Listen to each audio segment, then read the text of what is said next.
What is the ultimate goal of life? Well, this is one of the most fundamental questions of human existence, and also one that philosophy aims to target. One philosopher in particular, Aristotle, seek to answer this question in the Nicomachean Ethics, which is a book on ethics that he wrote in around 350 BC. A lot of the themes, a lot of the things he says are still very applicable to nowadays, and in this video, I'll go over the first few chapters, chapters 1 to 7 of book 1, where he formulates his primary argument to answer this question, to figure out what the goal of life is. So, let's get started. In the very first sentence of book 1, he states the following: every art, inquiry, and action, and every pursuit is thought to aim at some good, and for this reason the good has rightly been declared to be that at which all things aim. So, what does he mean in this sentence? Well, essentially, he's saying that everything that humans do, all of our actions, we perform these actions because we want to accomplish certain goals. For example, we want to earn money so that we can buy things like a nice cup of coffee or a nice house. We have actions and we have goals. However, Aristotle argues that not all goals, not all ends, which is what we'll commonly refer to as these goals, not all ends are created equal. Instead, there is a hierarchy of ends. And this hierarchy goes like this. Certain ends are pursued as means to achieve even greater ends. And this is seen in the example we just talked about. Certain goals. Money itself is a goal. We go to work because we want to earn money. However, money is an end in itself, but also acts as a means to achieve greater ends. These intermediary ends are what we call subordinate ends. And there are goals that we strive for and that we seek to achieve in order to obtain other things. So, Aristotle argued that there must be a certain thing that is the final goal of everything we do, of all the actions we pursue, and everything we want is because we want this one mystery thing. Well, what must the criteria of this mystery thing be? Well, firstly, it has to be final. It has to be something, it must be the final thing we want. In other words, the ultimate goal, the ultimate good, and the ultimate end that we're seeking. Secondly, it must be self-sufficient. Well, what does that mean? Well, that means that we want it for the sake of itself. We're happy with just having it. We don't want to use it in order to obtain something else. Then let's contrast that to something like money, which money is something we want for the sake of other things. We want money so that we can buy other things with it. Would you be happy if you just had a bunch of cash in your hands but no way to spend it? No, you wouldn't be. So, this mystery thing, it has to be final. It has to be self-sufficient. And it has to be something we want so much that everything else we do is for the sake of obtaining that thing. Well, what is this mystery thing? Aristotle argues that it is happiness. And this makes sense. We work and we earn money because we want to be happy. We enter relationships because we want to be happy. We exercise so we can be healthy, so we can live and experience things and be happy. And happiness is something that fits this criteria because it's something final. Once you're happy, there's not something else you want. And self-sufficient, we're just content. We're content with just having happiness. And that's ultimately the cause of everything we want to do. So, how do we obtain it? Well, that's where the conversation becomes more conflicted. Because everyone agrees that yes, it is happiness that we're all seeking for. It is the ultimate goal of life. but the question on how to obtain it is something that not many people can agree upon. Well, there are two schools of thought that are commonplace in the world. Firstly, that happiness is extrinsically sourced, meaning that happiness is gained through the possession of things, whether that be something like wealth, fame, or honor. These are all things that are common when people ask the question, what is happiness? How do we obtain happiness? The second argument is intrinsically sourced,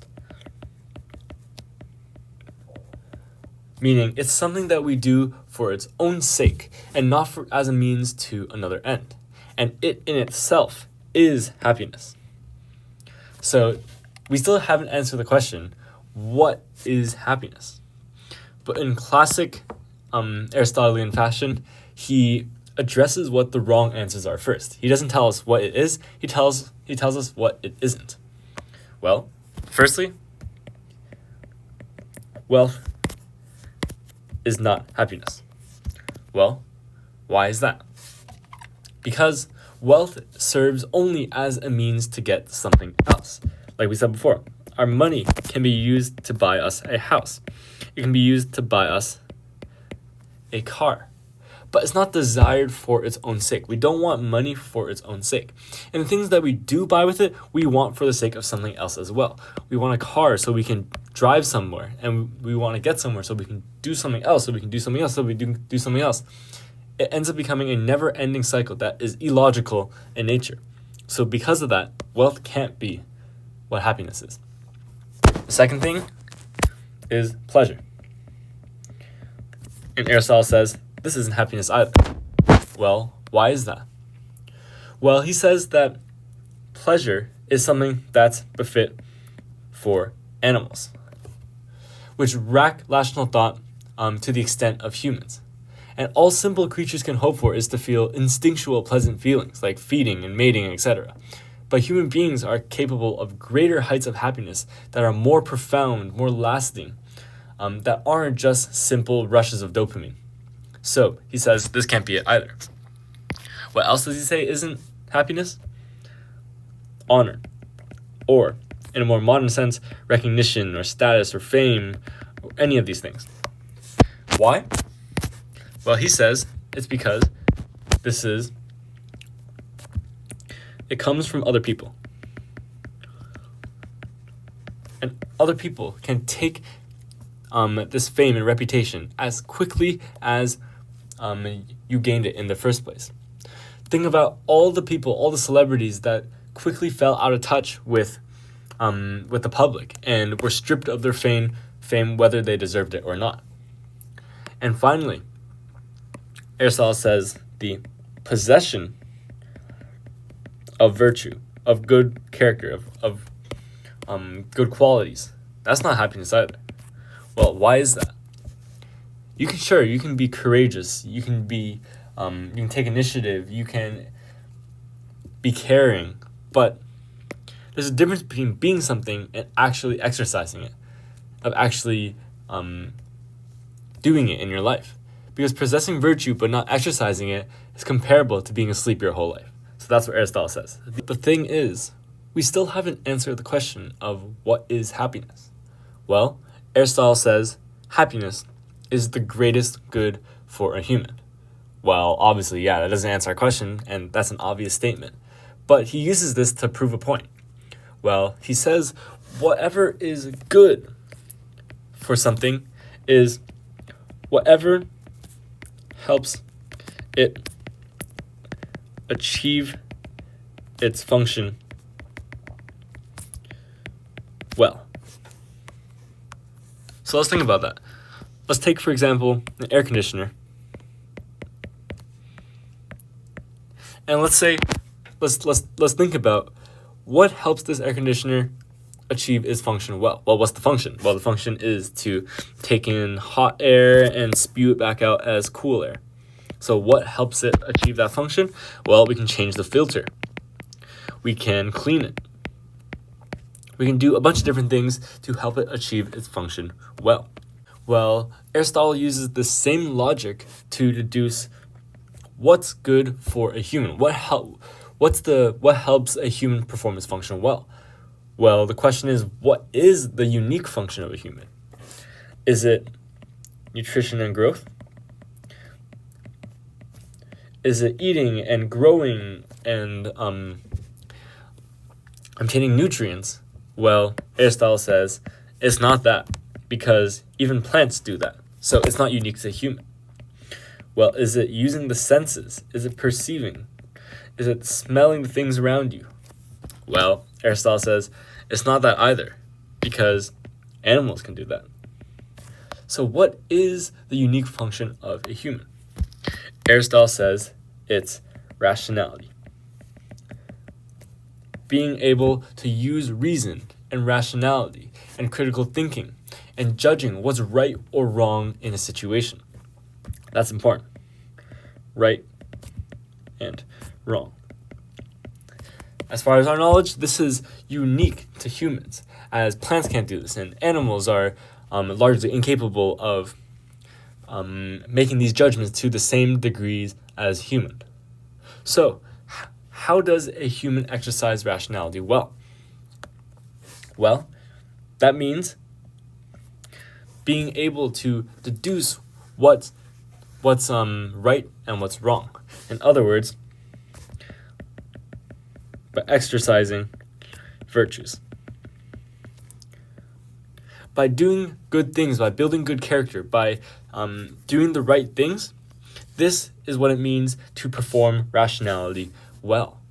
And as a result, that means exercising virtue is what helps humans achieve their function. And that means that virtue and exercising it is what brings happiness. So here, let's backtrack a bit and let's summarize his argument. Well, the good for a person is whatever we desire for its own sake.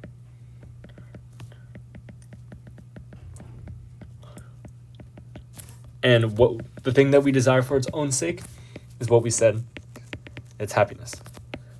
Right? But, like we said here, the good for a person is performing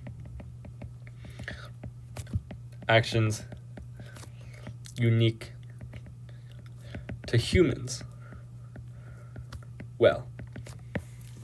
And this is just performing rationality well. And how do we perform rationality well? That's by exercising the virtues. In other words, we can see that this equation kind of forms where exercising the virtues is what happiness is. And thus, within 7 chapters, Aristotle concludes his argument of what is the ultimate goal of life? Well, the ultimate goal of life is to be happy, is happiness. Everything we do is so that we can be happy. But how do we obtain happiness? Well, that's by exercising virtues, by being a good person, by having strong character. This is something intrinsically sourced, as we talked about here.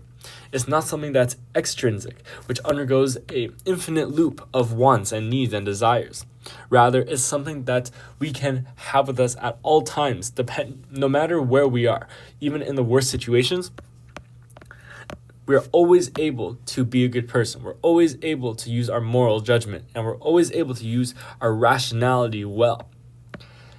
And basically, this concludes Aristotle's argument. In my personal opinion, I still need a bit of convincing to do, because I honestly don't know how I feel about such a logical and deductive argument. I feel like maybe it's a bit too literal. Then again, by refuting other options and using strong argumentation, it's hard to ascertain what else this source of happiness could be, because everything that I would have considered happiness before has been rejected, which kind of only leaves me with this. So I don't know. I'm a bit skeptical to the nature of the argument as to if it's rather more of a process of elimination argument rather than a strong argument in and of itself.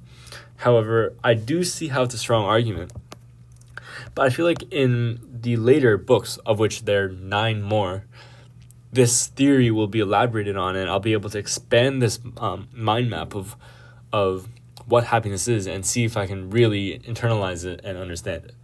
But yeah, that's about it.